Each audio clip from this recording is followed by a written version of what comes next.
Assalamualaikum warahmatullahi wabarakatuh. Selamat malam teman-teman. Kali ini kami akan mempresentasikan hasil kerja kelompok kami pada bab laporan arus gas.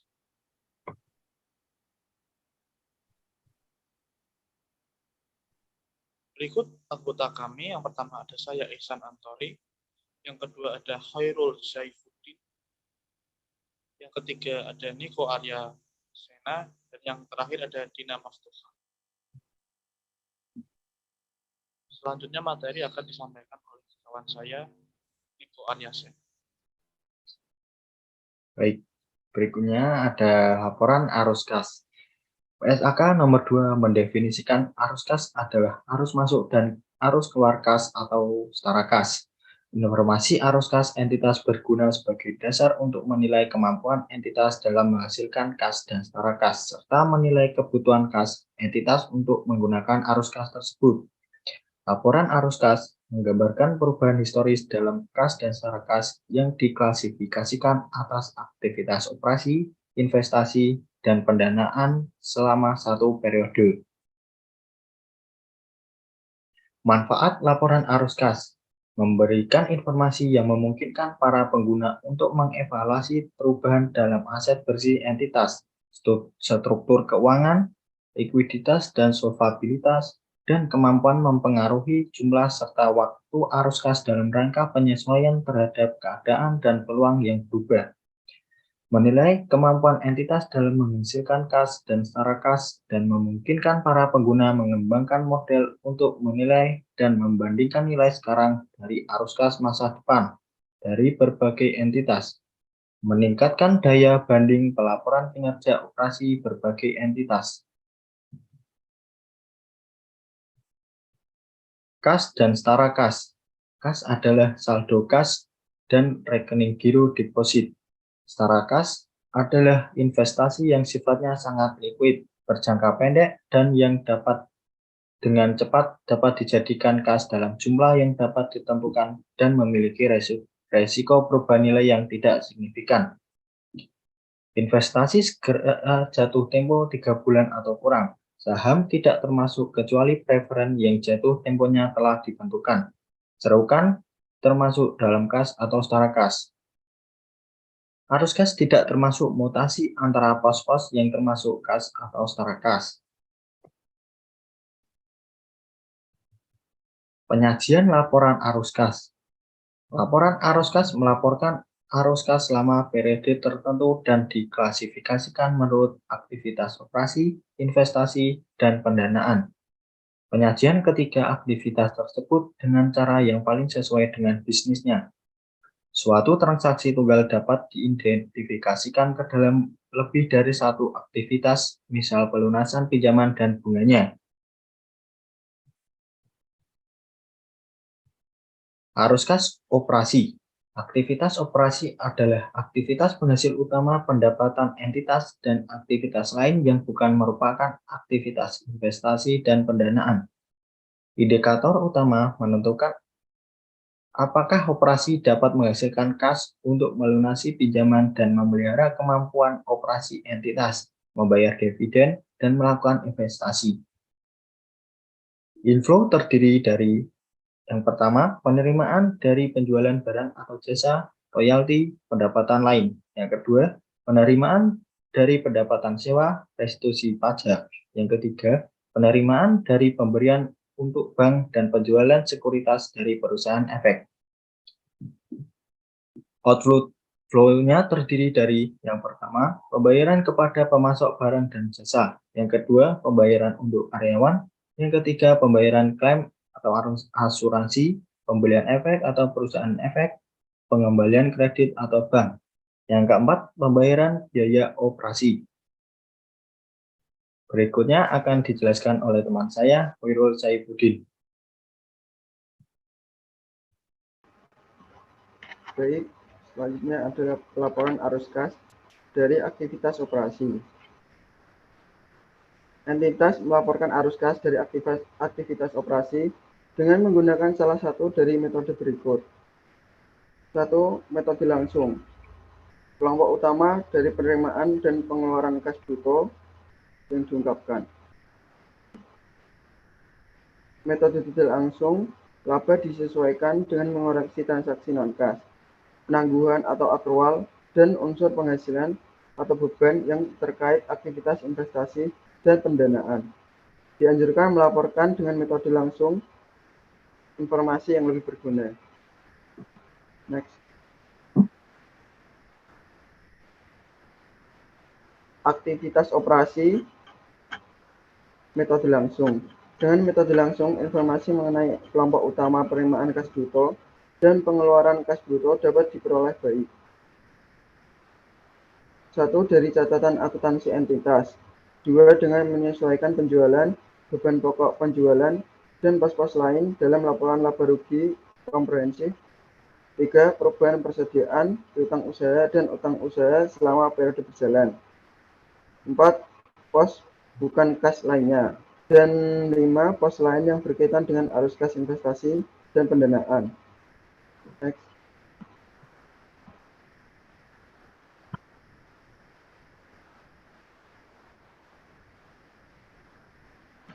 Aktivitas operasi metode tidak langsung. Dalam metode tidak langsung, arus kas bersih dari aktivitas operasi ditentukan dengan menyesuaikan laba atau rugi bersih dari pengaruh A. Perubahan persediaan dan piutang usaha serta utang usaha selama periode berjalan. B. Pos bukan kas seperti penyusutan, penyisian, pajak ditangguhkan, keuntungan dan kerugian valuta asing yang belum direalisasi, serta laba entitas asosiasi yang belum dibagikan. Dan C. Semua pos lain yang berkaitan dengan arus kas investasi atau pendanaan. Next.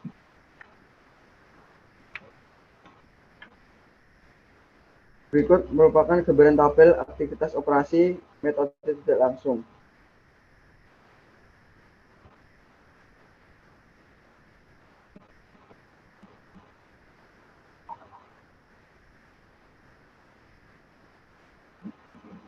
Next.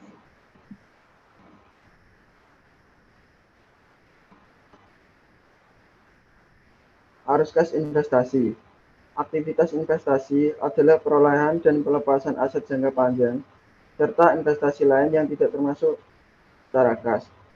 Mencerminkan pengeluaran untuk sumber daya yang dimasukkan, menghasilkan kas di masa depan. Inflow terdiri dari 1. Penerimaan penjualan aset tetap, aset tidak berwujud, dan aset jangka panjang lain. 2. Penerimaan kas dari kontrak future atau forward future untuk pendanaan. 3. Penerimaan penjualan instrumen utang atau kas selain diperdagangkan. 4. Penerimaan kas dari pelunasan uang muka dan pinjaman dari pihak lain. Untuk yang outflow terdiri dari 1. Pembayaran kas untuk membeli aset tidak tetap, aset tidak berwujud, dan biaya pengembangan dikapitalisasi. 2. Pembayaran kas dari kontrak future forward swap untuk aktivitas pendanaan. Yang ketiga, pembayaran untuk membeli instrumen utang atau ekuitas ventura selain untuk diperdagangkan. Selanjutnya akan dibacakan oleh teman saya, Ihsan Antori.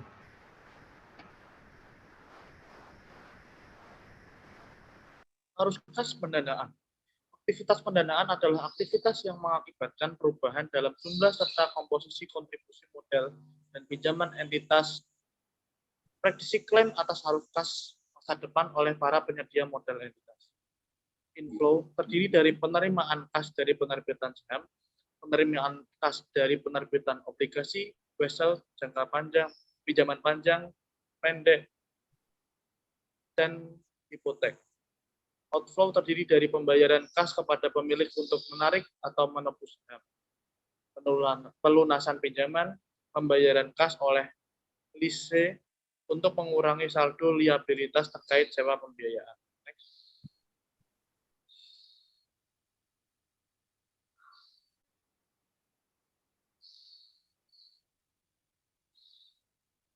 Laporan arus kas. Arus kas bunga dan dividen diungkapkan secara terpisah dan diklasifikasikan secara konsisten. Terdapat beban bunga dapat disajikan sebagai arus kas operasi atau pendanaan. Pendapatan bunga dapat disajikan sebagai arus kas operasi atau investasi. Dividen yang dibayarkan dapat disajikan sebagai arus kas pendanaan atau operasi. Pendapatan dividen dapat disajikan sebagai arus kas operasi atau investasi. Arus kas yang berkaitan dengan pajak penghasilan dan bunga pinjaman diungkapkan secara terpisah. Perubahan nilai tukar dilaporkan dalam LAK untuk merekonsiliasi saldo awal dan akhir kas dan setara kas. Pengungkapan transaksi non-kas, investasi, dan pendanaan.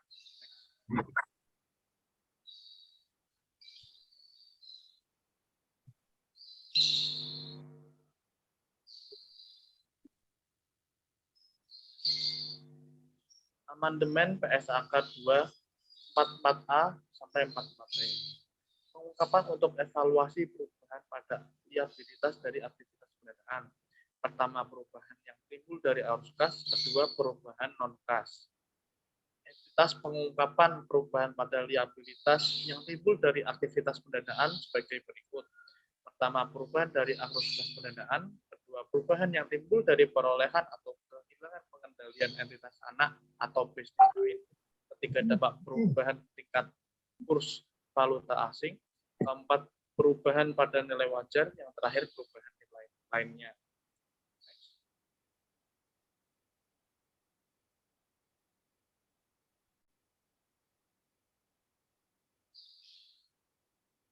Laporan arus kas dari aktivitas investasi dan pendanaan. Dilaporkan secara terpisah kelompok utama penerimaan kas bruto dan pengeluaran kas bruto yang berasal dari aktivitas investasi dan pendanaan, kecuali yang boleh dilaporkan neto. Selanjutnya akan dibacakan oleh Dina.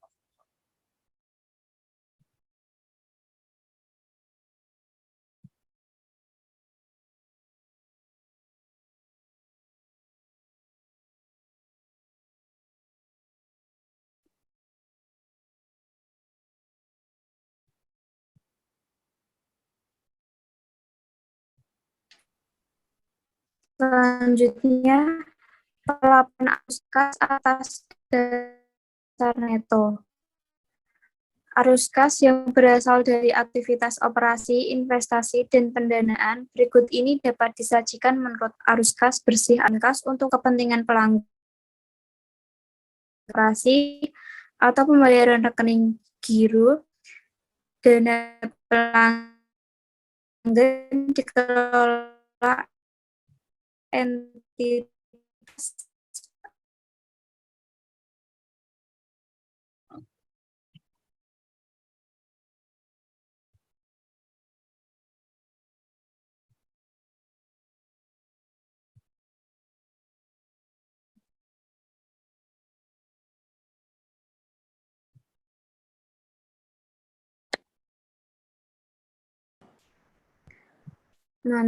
yang kedua, penerimaan dan pengeluaran untuk pos-pos dengan perputaran yang cepat, jumlah yang besar, dan jangka waktu yang singkat, atau transaksi kredit nasabah, pembelian dan penjualan investasi, pinjaman jangka pendek.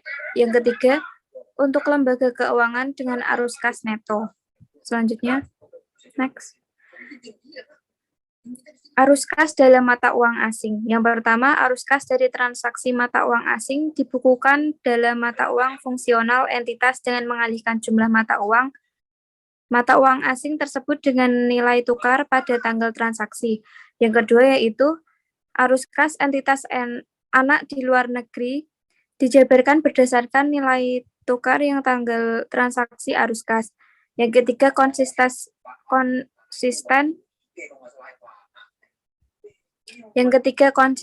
dengan PSAK nomor 10. Yang keempat, keuntungan dan kerugian yang belum direalisasi akibat perubahan nilai tukar bukan arus kas. Yang kelima, perubahan nilai tukar dilaporkan dalam LAK untuk merekonsiliasikan saldo awal dan saldo akhir dan setara kas. Next. Bunga dan dividen. Arus kas bunga dan dividen diungkapkan secara terpisah dan diklasifikasikan secara konsisten. Bunga memiliki beban bunga dapat disajikan sebagai arus kas, operasi, dan pendanaan atau alternatif. Yang kedua, Ada pendapatan bunga dapat disajikan sebagai arus kas operasi atau investasi atau alternatif. Ada dividen yang dibayarkan dapat disajikan sebagai arus kas pendanaan atau operasi atau alternatif. Yang kedua ada pendapatan dividen dapat disajikan sebagai arus kas operasi atau investasi.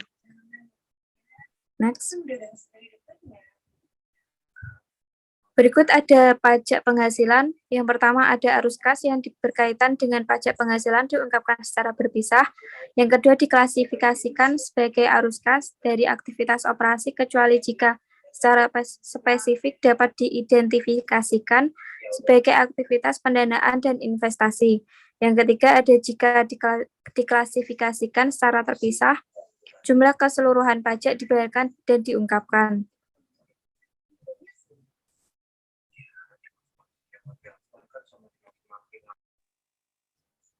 Sekian presentasi dari kami. Maaf jika ada kesalahan. Terima kasih. Wassalamualaikum warahmatullahi wabarakatuh.